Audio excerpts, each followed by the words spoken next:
ஒவ்வொரு 12 மாதத்துக்கு ஒரு முறை புது வருடம் பிறந்துகிட்டே தான் இருக்கு. ஒவ்வொரு புது வருட தொடக்கத்திலையும் அந்த நியூ இயர்க்கான ரெசல்யூஷன் எடுக்கக்கூடிய பெரும்பாலான மக்கள் 1 அல்லது 2 மாதத்துக்குள்ளவே அந்த நியூ இயர்க்கு என்ன ரெசல்யூஷன் எடுத்தோம்ன்றது மறந்து போயிடுறாங்க. இதுக்கு முக்கியமான காரணம் என்னன்னா அவங்க யார்கிட்டயுமே ஒரு தெளிவான இலக்கு இல்லாததுதான். இந்த வீடியோல ஒரு தெளிவான இலக்கை எப்படி செட் பண்றதுன்றத பத்தி பிரைன் ட்ரேசி அவர்கள் எழுதின இலக்குகள் புத்தகத்துல சொல்லி இருக்கக்கூடிய ஒரு இலக்கை அடையறதுக்கு தேவையான 12 வழிமுறைகளை பத்தி பார்க்க இருக்கிறோம். அதுக்கு முன்னாடி பிரைன் ட்ரேசி அவர்களை பத்தி சொல்லணும்னா, Brian Tracy best book writer, best entrepreneur, வேர்ல்டுலயே one of the best business consultant, best speaker, இப்படி ஒரு பன்முகத்தன்மை கொண்ட நபர் ஒருத்தரை உங்களுக்கு சந்திக்கக்கூடிய வாய்ப்பு கிடைச்சிருக்கும் போது அவர்கிட்ட நான் லைஃப்ல மிகப்பெரிய அளவுல வெற்றி அடையணும்னா ரொம்ப எளிமையான அதே சமயம் மிகச்சிறந்த வழிமுறையை உங்களால எனக்கு சொல்ல முடியுமான்னு கேட்டீங்கன்னா அதுக்கு அவருடைய பதில் இதுவாகத்தான் இருக்கும். Write down your goals and make plans to achieve it and work on it consistency every single day.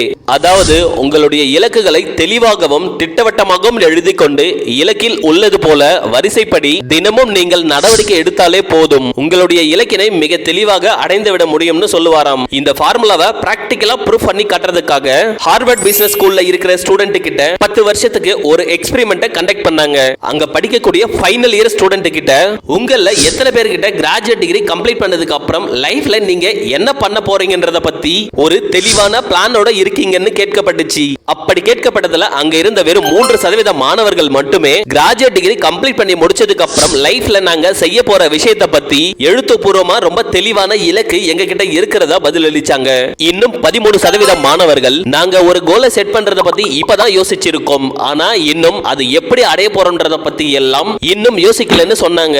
கடைசியா மீதி இருக்கக்கூடிய 84% மாணவர்கள் நாங்க இப்பதான கஷ்டப்பட்டு கிராஜுவேட் டிகிரியை கம்ப்ளீட் பண்ணி இருக்கிறோம், நாங்க லைஃப்ல செட்டில் ஆகிறத பத்தியோ இல்ல ஒரு கோலை செட் பண்றத பத்தியோ ஒரு 4-5 வருஷம் லைஃப ஜாலியா என்ஜாய் பண்ணிட்டு அப்புறமா யோசிச்சுக்கலாம்னு சொன்னாங்க.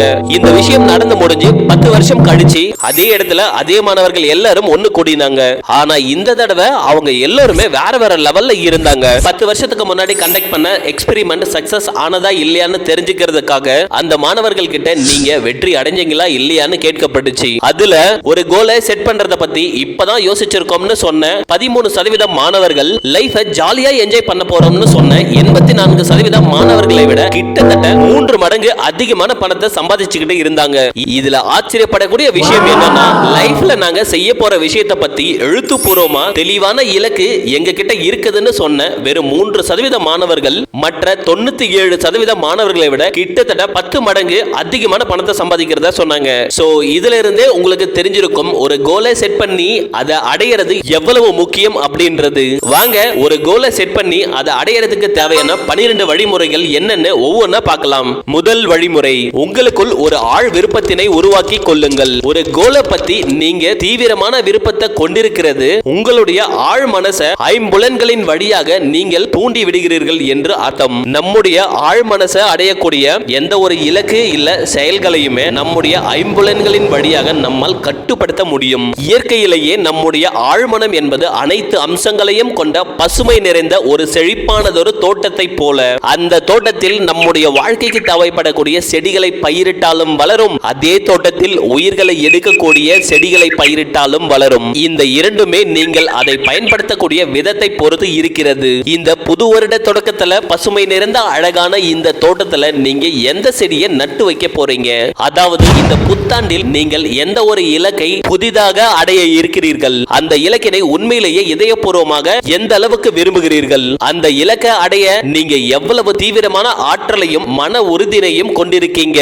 அப்படிப்பட்ட ஒரு தீவிரமான மன உறுதியோட நீங்க இருந்தீங்கன்னா கண்டிப்பாக அதனை அடைய முடியும் என்றும் நம்புங்கள். சோ இதுதான் இரண்டாவது வழிமுறை. உங்களுடைய இலக்கு அடையக்கூடியதுதான் என்று நம்புங்கள். நம்பிக்கை தான் நம்முடைய மனதின் ஆணிவேர். நம்பிக்கையானது நம்முடைய எண்ணத்துடன், அதாவது நம்முடைய இலக்குகளுடன் ஒன்றாக கலக்கும் போது நம்முடைய ஆழ்மனமானது அந்த அதிர்வினை உடனடியாக உள்வாங்கிக் கொண்டு அதை முடிவில்லா பேரறிவிடம் அனுப்பி நம்முடைய இலக்கிற்கு ஏற்றபடி புதிய யோசனைகளையும் வழிமுறைகளையும் நம்முடைய கண்முன் கொண்டு வந்து நிறுத்துகிறது. நீங்கள் நிர்ணயித்துள்ள இலக்கினை அடைய நீங்கள் தகுதியான நபர்தான் என்று முழுமையாகவும் இதயபூர்வமாகவும் நம்புங்கள். ஆன்மீக ரீதியான இந்த நம்பிக்கையை தனக்குள்ள வளர்த்துக்கிட்டு இருக்கக்கூடிய நபர்கள் மட்டுமே தன்னுடைய துறையில மிகப்பெரிய அளவுல சாதனைகளை புரியுறாங்க.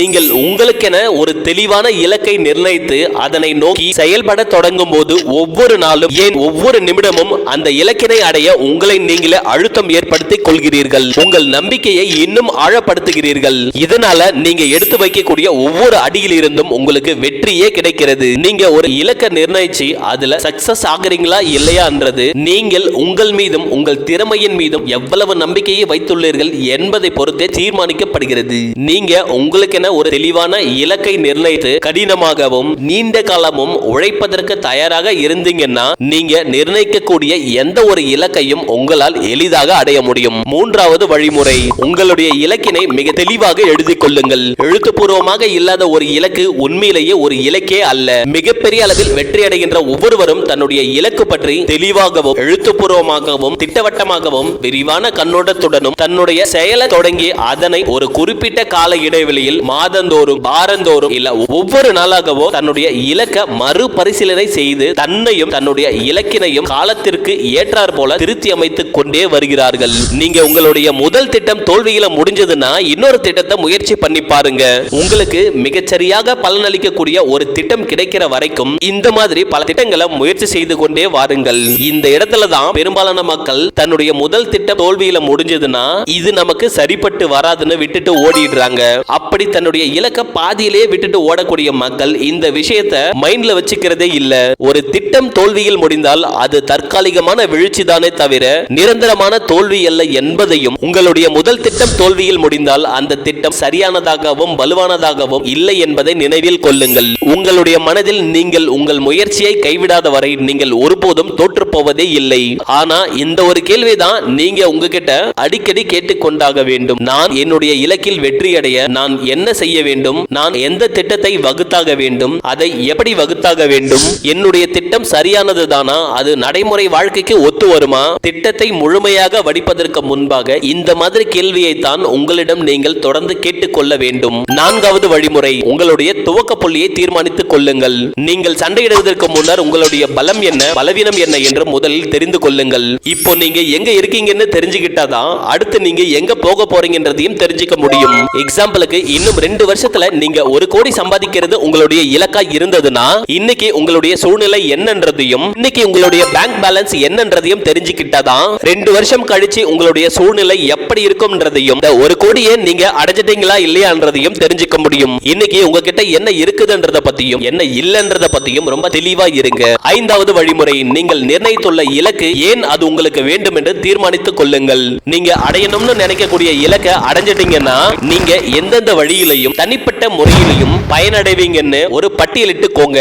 அது ஏன்னா நீங்க அந்த இலக்கை அடையிறதுக்கு உங்ககிட்ட எவ்வளவு அதிகமான காரணங்கள் இருக்குதோ அந்த அளவுக்கு அந்த இலக்கை அடையிறதுக்கு உங்ககிட்ட ஒரு தீவிரமான விருப்பம் இருக்கும். காரணங்கள் தான் சாதனை என்னும் உலையின் எரிபொருள். இப்போ உங்களால எவ்வளவு அதிகமான காரணங்களை சிந்திக்க முடியுதோ அந்த காரணங்களை தனியா ஒரு நோட்டு புத்தகத்துல எழுதி வச்சுக்கோங்க. இலக்கை அடையிறதுல உங்ககிட்ட 10க்கும் குறைவான காரணங்களை இருந்ததுன்னா உங்ககிட்ட குறைந்த அளவிலான ஊக்கம் மட்டுமே இருக்கும். உங்களிடம் 40 அல்லது 50க்கும் மேற்பட்ட காரணங்கள் இருக்குமே ஆனால் இலக்கை அடையக்கூடிய உங்கள் வழியில் எது ஒன்றாலும் குறுக்கிட முடியாத அளவுக்கு உங்களிடம் ஊக்கமும் மன உறுதியும் இருக்கும். 6வது வழிமுறை, உங்களுடைய இலக்கிற்கு ஒரு காலக்கெடுவினை நிர்ணயித்துக் கொள்ளுங்கள். ஒரு காலக்கெடு என்பது இலக்கை எப்போது அடைவீர்கள் என்பதற்கான அடையாள குறியீடு. ஒரு சில நேரத்துல நீங்க செட் பண்ணி இருக்கிற கோலை ஒரு குறிப்பிட்ட டைம்குள்ள முடிக்க முடியாம போகலாம், இல்ல ஒரு குறிப்பிட்ட காலக்கெடுவையும் தாண்டி அடையக்கூடும். அந்த மாதிரியான நேரத்துல இத புரிஞ்சுக்கோங்க. ஒரு விமானம் சரியான நேரத்தில் புறப்பட்டாலும் சரி, இல்லை சற்று தாமதமாக புறப்பட்டாலும் சரி, அந்த விமானம் அந்த இடத்திற்கு சென்றடைந்ததா இல்லையா என்பதை தான் கருத்தில் கொள்ள வேண்டும். உங்களுடைய இலக்கு மிகப்பெரியதாக இருக்கும் பட்சத்துல ஒரு குறிப்பிட்ட காலக்கெடுவிற்குள் இன்னும் பல சிறிய காலக்கெடுவை நிர்ணயித்துக் கொள்ளுங்கள். நீங்க செய்யக்கூடிய வேலையை மாதந்தோறும், வாரந்தோறும், தினந்தோறும்னு பிரிச்சுக்கிட்டாலே உங்களால எவ்வளவு அதிகமான வேலைகளை செய்து முடிக்க முடிகிறது என்பதை கண்டு நீங்களே ஆச்சரியப்படுவீங்க. 7வது வழிமுறை, உங்களுடைய வழியில் உள்ள முட்டுக்கட்டைகளை கண்டுபிடியுங்கள். நீங்க ஏன் இன்னும் உங்களுடைய இலக்கை அடைஞ்சிருக்கவில்லை? எந்த ஒரு விஷயம் உங்களுக்கு முட்டுக்கட்டையா இருக்கு? எந்த விஷயம் உங்களை பின்னால இழுத்து பிடிச்சிட்டு இருக்கு? எந்த ஒரு விஷயம் உங்களை முன்னேற விடாம தடுத்துக்கிட்டு இருக்கு? உங்களுடைய இலக்கை அடைய விடாமல் தடுத்து கொண்டிருக்கக்கூடிய முட்டுக்கட்டைகளிலேயே எது மிகப்பெரிய அளவிலான முட்டுக்கட்டையாக இருக்கிறது? அந்த முட்டுக்கட்டை என்னவென்று உங்களால கண்டுபிடிக்க முடிஞ்சதுன்னா அந்த பிரச்சனையில பரெட்டோ பிரின்சிபல்னு சொல்லக்கூடிய இந்த 80/20 ரூலை அப்ளை பண்ணி பாருங்க. இந்த 80/20 ரூலோட முக்கியமான கான்செப்ட் நமக்கு வரக்கூடிய 80% பிரச்சனைகளுக்கு காரணம் நம்மளா தான் இருப்போம். மீதி இருக்கிற வெறும் 20% பிரச்சனைகள் தான் வெளியில இருந்தோ இல்ல வெளிநபர்கள் மூலமாவோ நமக்கு வரக்கூடியது. 80% பிரச்சனைக்கு காரணமா இருக்கக்கூடிய நம்மள முதல்ல சரி பண்ணிக்கிட்டாலே போதும். வெறும் 20% பிரச்சனைகளை தரக்கூடிய வெளிநபர்களை ரொம்ப ஈஸியா கிராஸ் பண்ணிட முடியும். ஆனா இங்க இருக்கக்கூடிய பெரும்பாலான மக்கள் லைஃப்ல நான் முன்னேறாம இருக்கிறதுக்கு தன்னுடைய சூழ்நிலை மீதும் தன்னை சுத்தி இருக்கக்கூடிய மக்கள் மீதும் குறை சொல்லிட்டு இருக்காங்க. அவர்கள் எப்பொழுதும் தன்னிடம் இருக்கின்ற குறைகள் என்னவென்று உற்று நோக்க மறந்து விடுகின்றனர். 8வது வழிமுறை, உங்களுக்கு தேவையான கூடுதல் அறிவும் திறமையும் என்னவென்று கண்டறியுங்கள். லைஃப்ல நீங்க இதுக்கு முன்னாடி சாதிக்க முடியாத விஷயத்தை சாதிக்கணும்னா உங்ககிட்ட இதுக்கு முன்னாடி இல்லாத திறமையை நீங்கள் வளர்த்தாக வேண்டும் என்பதை நினைவில் கொள்ளுங்கள். நீங்க நிர்ணயிக்கக்கூடிய எந்த ஒரு இலக்கில இருந்தும் எந்த ஒரு புதிய திறமையை கற்றுக்கொள்ள போகிறீர்கள் என்பதை முன்கூட்டியே தீர்மானித்துக் கொள்ளுங்கள். இந்த ஒரு கேள்வியை உங்ககிட்ட நீங்களே கேட்டுக்கோங்க. என்னுடைய இலக்கை அடைய நான் எந்த திறமையை புதிதாக கற்றுக்கொள்ள வேண்டும்? நான் எந்த திறமையில் மேதமையை அடைய வேண்டும்? எந்த ஒரு திறமையை என்னுள் வளர்த்துக் கொள்வதன் மூலம் என்னுடைய இலக்கை மிக விரைவாக அடைய முடியும்னு உங்களை நீங்களே கேள்வி கேட்டுக்கோங்க. உங்களுடைய பதில் எதுவாக இருந்தாலும் அதை தனியாக எழுதி கொண்டு ஒரு திட்டத்தை வகுத்து பிறகு அந்த திறமை உங்களுக்குள் வளர்த்தெடுக்கும் வரை விடாமுயற்சியுடன் பயிற்சி செய்து கொண்டே வாருங்கள். 9வது வழிமுறை, இலக்கை அடைவதற்கு உங்களுக்கு யாருடைய மற்றும் எதனுடைய உதவி தேவைப்படும் என்று கண்டுபிடியுங்கள். நீங்க மிகப்பெரிய அளவுல வெற்றி அடையணும்னா நீங்க மட்டுமே அதை தனியா செய்து விட முடியாது. உறவுகள் தான் எல்லாமே. நீங்க சமுதாயத்துல மிகப்பெரிய அளவுல ஒரு தாக்கத்தை ஏற்படுத்தணும்னாலோ இல்ல ஒரு குறிப்பிட்ட துறையில சாதிக்கணும்னாலோ உங்களுக்கு ஏராளமான மக்களின் உதவியும் ஒத்துழைப்பும் தேவைப்படும் என்பதை நினைவில் கொள்ளுங்கள். நீங்க எவ்வளவு அதிகமான மற்றும் சிறப்பான உறவுகளை வளர்த்துக் கொள்கிறீர்களோ உங்களால உங்க வாழ்க்கையில ஒவ்வொரு பகுதியிலும் அவ்வளவு அதிகமான சாதனைகளை புரிய முடியும். இப்போ உங்களுடைய வேலையிலும் தனிப்பட்ட வாழ்க்கையிலும் மிகவும் முக்கியமான நபர்கள் யார்? உங்களுடைய குடும்ப உறுப்பினர்கள், மேலதிகாரிகள், சக ஊழியர்கள், இன்னும் வேற யார் உங்களுக்கு உதவி செய்ய தயாரா இருக்காங்களோ அவங்க கிட்ட தயங்காமல் சென்று தானாக உதவியை கேளுங்கள். ஆனா ஒண்ணு மட்டும் ஞாபகம் வச்சுக்கோங்க, வாங்கல் என்னும் இயற்கை விதிப்படி மற்றவர்களிடம் இருந்து நீங்கள் ஒரு உதவியை எதிர்பார்ப்பது போலவே மற்றவர்களும் உங்களிடம் ஏதேனும் ஒரு உதவியை எதிர்பார்ப்பார்கள் என்பதை மறந்துவிடக் கூடாது. 10வது வழிமுறை, இதுவரை பார்த்த எல்லாவற்றையும் ஒன்றிணைத்து ஒரு செயற்திட்டத்தை உருவாக்கி கொள்ளுங்கள். ஒரு செயற்திட்டம் என்பது இப்போ நீங்க இருக்கக்கூடிய இடத்திலிருந்து நீங்க சென்றடையக்கூடிய இடத்திற்கு செல்வதற்கு நீங்க செய்து முடிக்கப்பட வேண்டிய வேலைகள் அடங்கிய மற்றும் ஒழுங்குபடுத்தப்பட்ட ஒரு பட்டியல். அந்த பட்டியல்ல உங்களுடைய இலக்கிற்காக நீங்கள் செய்து முடிக்கப்பட வேண்டிய வேலைகளை நேரம், வரிசை, முக்கியத்துவத்தின்படி ஒழுங்கமைத்துக் கொண்டு அதில் எந்த வேலையை முதலில் செய்தாக வேண்டும், எந்த வேலையை இரண்டாவதாக செய்தாக வேண்டும், எந்த வேலை அதிக முக்கியத்துவம் வாய்ந்தது, எந்த வேலை குறைந்த முக்கியத்துவம் வாய்ந்ததுன்னு நீங்க செஞ்சு முடிக்கப்பட வேண்டிய வேலைகளிலேயே இலக்கை அடைவதற்கு எந்த வேலை அதிக முக்கியத்துவம் வாய்ந்தது என்று விரைவாகவே கண்டுபிடித்து விடுங்கள். இலக்கை அடைவதில் உங்களுக்கு துல்லியமாக என்ன வேண்டும் என்பதை தீர்மானித்து அதனை எழுதி கொண்டு உங்களுடைய துவக்க புள்ளியை ஆய்வு செய்து இலக்கை அடைவதற்கான காரணத்தையும் கண்டுபிடித்து ஒரு காலக்கெடுவினையும் நிர்ணயித்து வேலைகளை எளிமையாக்க அதற்குள் இன்னும் பல சிறிய காலக்கெடுவையும் நிர்ணயித்து நீங்கள் எதிர்கொள்ள வேண்டிய பிரச்சனைகள் மற்றும் முட்டுக்கட்டைகளை கண்டுபிடித்து இலக்குகளை அடைவதற்கு தேவையான அறிவு, திறமை மற்றும் தகவல்களையும் கண்டறிந்து உங்களுக்கு யாருடைய உதவி தேவைப்படும் என்பதையும் அந்த உதவியை பெற நீங்கள் அவர்களுக்கு என்ன செய்ய வேண்டும் என்பதையும் தீர்மானித்து கடைசியாக ஒரு செயற்திட்டத்தினையும் உருவாக்கி செயலில் இறங்கி சாதனை புரிய போவதாக இப்போது ஒரு தீர்மானம் எடுத்துக் கொள்ளுங்கள். 11வது வழிமுறை, உங்களுடைய இலக்கினை தொடர்ந்து மனக்காட்சிப்படுத்துங்கள். உங்களுடைய இலக்கினை உடைய மனக்கண்ணி விலாவாரியாக பாருங்கள். நீங்கள் ஏற்கனவே அந்த இலக்கை அடைந்து விட்டால் எப்படி இருக்கும் என்பதையும் நீங்கள் சாதித்திருக்கும் அந்த தருணத்தில் நீங்கள் அடையக்கூடிய மகிழ்ச்சியையும் பெருமிதத்தையும் உணர்வுபூர்வமான திருப்தியையும் இப்போதே கற்பனை செய்யுங்கள். நீங்க இந்த மாதிரி கற்பனை செய்யக்கூடிய ஒவ்வொரு முறையும் இதயபூர்வமாகவும் உணர்வு பூர்வமாகவும் உங்களுடைய இலக்கினை நீங்கள் ஆழ்மனதிற்குள் ஆழமாக பதிவு செய்கிறீர்கள். இந்த மாதிரி செய்யறதால உங்களுடைய ஆழ்மனத்திற்காக இரவு பகலாக வேலை செய்து உங்களுக்கு பல புதிய யோசனைகளை வழங்கிக் கொண்டே இருக்கும். கடைசி மற்றும் 12வது வழிமுறை, உங்கள் முயற்சியை ஒருபோதும் கைவிடப் போவதில்லை என்று முன்கூட்டியே தீர்மானித்துக் கொள்ளுங்கள். என்ன நடந்தாலும் சரி, என்னுடைய இலக்கை அடையும் வரை தொடர்ந்து விடாமுயற்சியுடன் செயல்பட போவதாக எந்த ஒரு தடைகளையும் முட்டுக்கட்டைகளையும் எதிர்கொள்வதற்கு தயாராக இருக்கிறேன் என்று முன்கூட்டியே உறுதிமொழி எடுத்துக் கொள்ளுங்கள். இலக்கை அடைவதில் உங்களுடைய மனதினை இந்த முறையில் தயார்படுத்துங்கள். நீங்க பயணிக்கக்கூடிய பாதையில பல தடைகளையும் பின்னடைவுகளையும் ஏமாற்றங்களையும் எதிர்கொள்ள வேண்டியிருக்கும். இது தவிர்க்க முடியாத ஒன்று.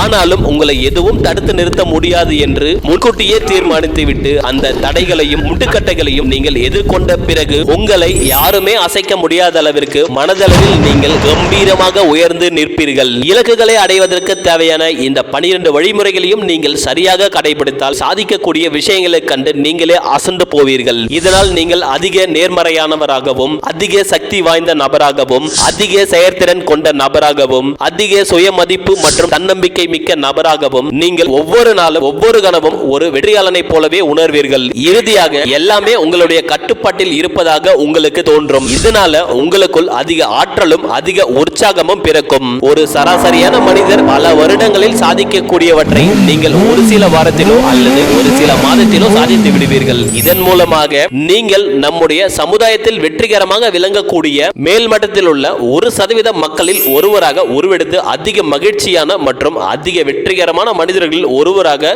வலம் வருவீர்கள்.